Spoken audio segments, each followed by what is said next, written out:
Yeah, what's up guys? Here I got a problem here.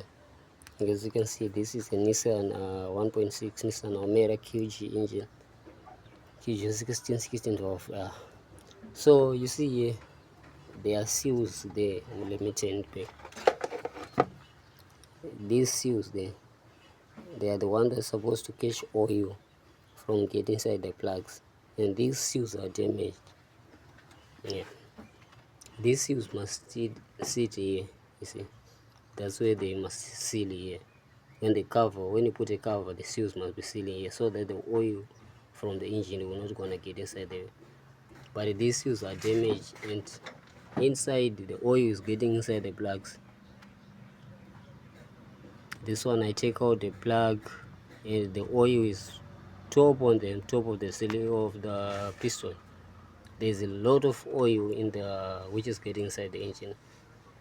So hey, it's very bad, and the car is not performing. Is poor performance. So what we have to do here, we have to replace these seals, four of them.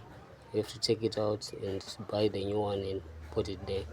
We'll be sorted out. Thank you guys, don't forget to subscribe.